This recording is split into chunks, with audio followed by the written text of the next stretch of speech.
السلام عليكم، ازيكم حبايبي؟ عاملين ايه؟ يا رب تكونوا بخير دايما. صلوا على الرسول. اللهم صل وسلم وبارك عليك يا سيدي يا حبيبي يا شفيعي يا رسول الله. سمي الله. بسم الله الرحمن الرحيم. ان شاء الله هنعمل مع بعض النهارده دقة الفول، الدقة المصرية الأصيلة، اللي هي الدقة اللي بتبقى على عربيات الفول زي ما انتم شايفين كده. يلا نشوف هنعملها مع بعض ازاي. يلا يا حبايبي نشوف هنعمل مع بعض ايه. اول حاجة هنجيب شفشق كده، شفشق نضيف، وننزل فيه بالملح، معلقة ملح كبيرة. يلا نشوف المكونات بتاعتنا ايه. معانا كزبرة وبقدونس وشبت، 3 حزم. بناخد الايه النص اللي تحت بس، النص اللي هو فيه الورق. بقدونس وكزبرة وشبت، معلقة كبيرة من الشطة، معلقة كبيرة من الكزبرة الناشفة، معلقة كبيرة كمون، معلقة كبيرة فلفل اسود، معلقة كبيرة ملح، فنجان الا ربع عصير ليمون، وفنجان الا ربع خل، ومعانا كوبايه ميه. يلا نشوف حبايبي هنعمل ايه. هننزل بالملح كده في الشفشق، هننزل بالكمون، الفلفل الاسود، الشطه، الكزبره الناشفه. هنحط عليهم عصير الليمون، فنجان الا ربع، فنجان الا ربع فنجان زي ده كده، خل، وهنقلبهم كويس كده مع بعض.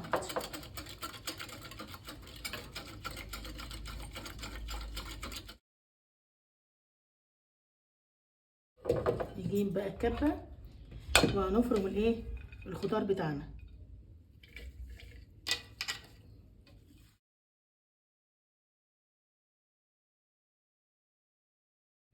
يلا بسم الله.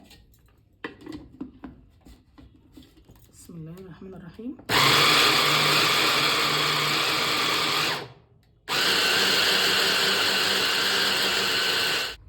واتفرم معانا شويه، بس هنحط شويه ميه عليه.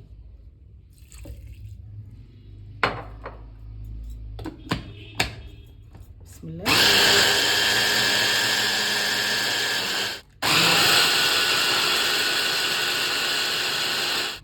ننزل بقى بقيه الميه على الخلطه بتاعتنا، على الدقه بتاعتنا دي، نقلبها كويس. ننزل بقى بالدقه بتاعتنا، الخضار بتاعنا يعني. بسم الله. اتفرم معانا جامد اهو.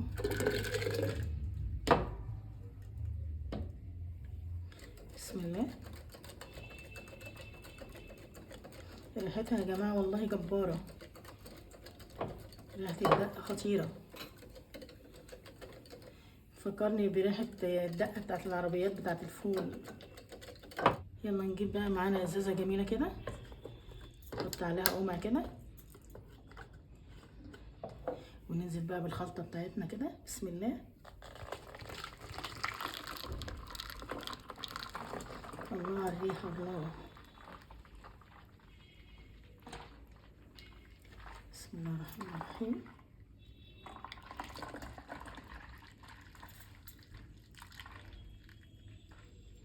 نقفل بقى الازازه بتاعتنا، وطبعا هنرجها كده. شايفين؟ دي الدقه بتاعت الفول بتاعت السحور بتاع رمضان. هيسهل عليكي جدا ان انت تحضري طبق الفول، وبدل بقى ما تقعدي تحطي كمون وفلفل وشطه ومش عارفه ايه، لا، الدقه دي هتوفر عليكي كتير. ان شاء الله هسهل لك طبق ايه تحضير طبق الفول. ايه رايكم بقى؟ ما شاء الله. الكميه بتاعتنا عملت ازازه اهي تكفينا شهر رمضان كله. نجيب بقى طبق الفول بتاعنا، ما شاء الله. بسم الله. نهرسه بالهراسه كده. طبعا الفول المدمس ده عاملينه مع بعض قبل كده. هرجها كده، نحط شويه دقه جميله كده على الفول.